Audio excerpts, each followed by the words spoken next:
Okay, so they say he hates black women. They say he perpetuates negative stereotypes with characters like Medea.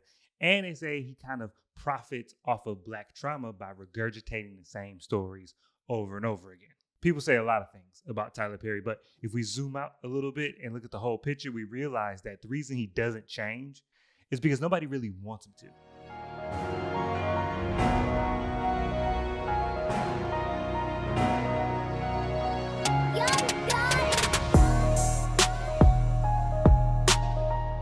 We all know Tyler Perry's general story. He went from writing plays while living in his car to being the owner of one of the largest movie studios in America. And when his first movie, Diary of a Mad Black Woman, came out, it had a really massive impact. He had already kind of had a niche or a cult following from his stage plays. It was the first time I had ever seen anybody bootleg DVDs of stage plays and try and sell them. And they sold really well. It was wild.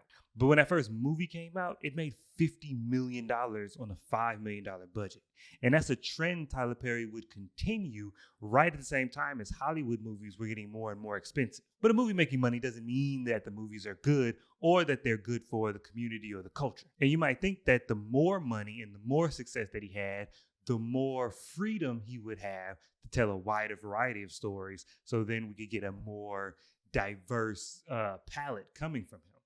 And you'd be right. But what people forget, or more so what people neglect to remember, is that Tyler Perry tried to give us something other than the stereotypical Tyler Perry movie or the standard kind of template movie that he's known for. He tried other things and he wasn't rewarded for it. Because what are the standard tropes of a Tyler Perry movie? The ones that he gets critiqued about the most. So usually we have a black woman who's in an abusive relationship with a wealthy, black, bald man, typically. And when she finally finds the strength to leave that situation, she immediately runs into the soft, comforting arms of a blue-collar working man. And that's typically the template. Sometimes he'll spice it up and change a little bit of the details like he did with Temptation, where she's with a blue-collar working man and leaves to go be with a wealthy man, but is a wealthy black bald man, so you can't trust him in a Tyler Perry movie. And then you have the criticisms of the Medea character. You know, is she a caricature of black women? Is she making fun of black women?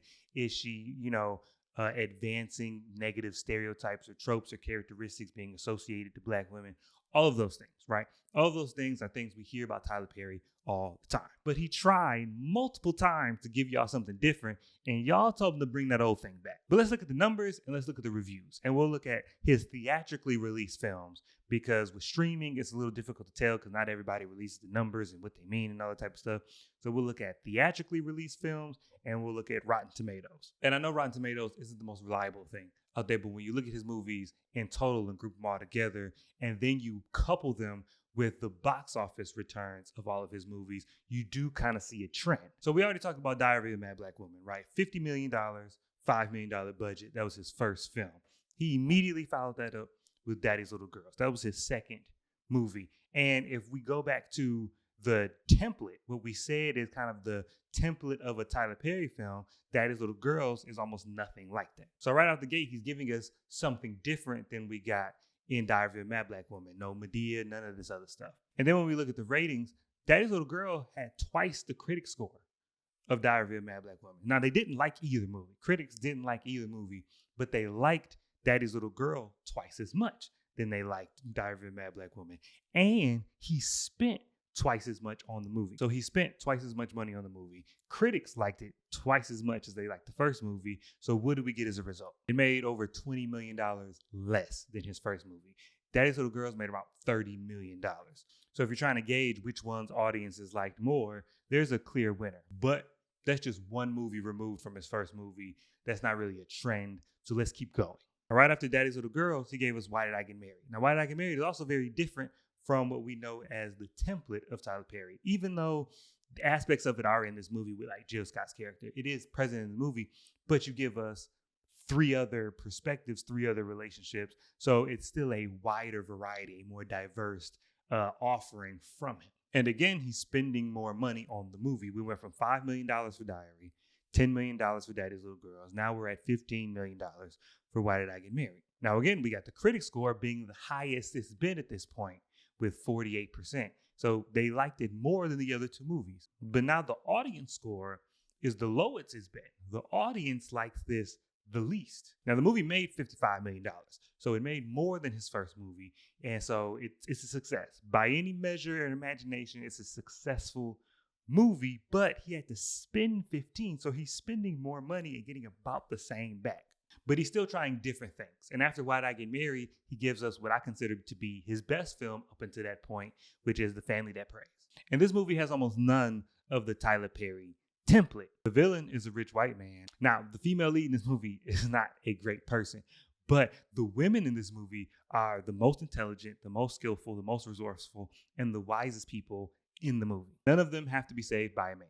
And I'm not alone in thinking that this was one of his best. The critic score went up to its highest point at this point. But the audience, the people who actually went out and paid to see it, they liked this the least. This was his lowest audience score up until this point. So the people who aren't paying him are liking it more, but the people who are paying to see his stuff are liking it less. So at this point, Tyler Perry has tried to tell a variety of stories in a variety of different ways. And we've only gotten one Madea movie at this point. Madea has made one appearance in all of these movies, but that's the movie that's gotten him the highest profit margin. The movie that's making him the most money is the Madea movie. And another common critique of Tyler Perry is that he hates Black women based on how he continually writes them in these positions of suffering and in these crazy situations. And I'm not here to claim that the writing is top notch. I'm not saying that he's the best storyteller or screenwriter in the business. That's not what I'm saying. What I am saying is that I think that there's less evidence to support him not liking Black women and more evidence to support that he just doesn't know any Black women. Because if you walk into any random creative writing class, at some point they'll say something along the lines of write what you know. Even in fiction, draw from your own knowledge to inform the story. C.S. Lewis was a religious scholar. So when you read Chronicles of Narnia, even though you're reading about a fantasy land, the theological concepts are still baked in because he was writing what he knew.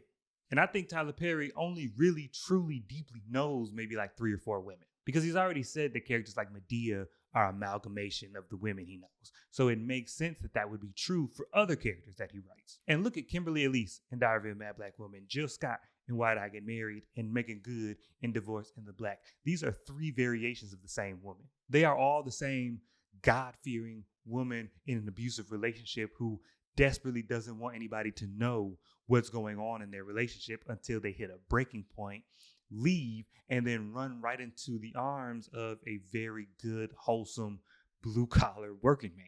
Like, he knows that woman. That's a real woman that he knows. And he just keeps writing at the center of all of his stories. So then that leads us seamlessly into the criticism of, well, just hire writers. If you brought more writers on board, that would inherently give more perspective, and then we would have more diverse storytelling. But we've already kind of explained that the people who watch his stuff only really want to see one thing from him, and him switching it up really hurts him more than helps him. And he knows that, which I think is why he does what I think he should be doing anyway, which is giving other people a voice as a producer. You remember the comedy Peoples with Kerry Washington? That was produced by Tyler Perry, but he didn't write it or direct it. It was directed by Tina Gordon, who wrote Drumline.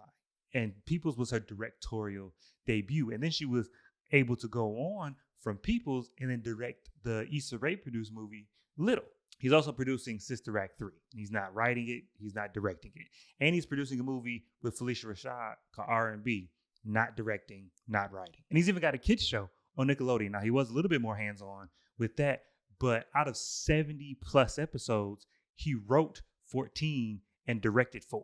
But he's still making Madea movies and Divorce in the Black and Beauty in the Black. And he's going to. When he put Divorce in the Black on Prime Video, that movie got more subscribers to Prime Video than any other Prime Video original movie up until that point. But if you don't like his work and you don't think what he's doing as a producer is enough, then to me, the answer is simple. Go support Mark Anthony Green. Go support Nia DaCosta. Go support Lamont Lawrence. Because if we had supported the Hulu show Queenie, that could have been a lot of people's replacement for Insecure. If we had supported the Prime Video show Riches, that could have been an alternative to Beauty in the Black. But keep letting stuff down the vine, and then you have Tyler Perry on Prime Video, Tyler Perry on Netflix, then Tyler Perry gonna go over to Hulu, and Tyler Perry gonna go on Shudder, Tyler Perry gonna go on Crackle. It's gonna be Tyler Perry everywhere, and who's really to blame? But that's just my 2 cents. What do you think? Did I change your perspective on Tyler Perry, or do you think I'm going too easy on him? Let me know down in the comments. This is supposed to be a dialogue, a debate. That's the whole point of doing this. That's why it's fun. And thanks for sticking by. And I'll catch you guys next time.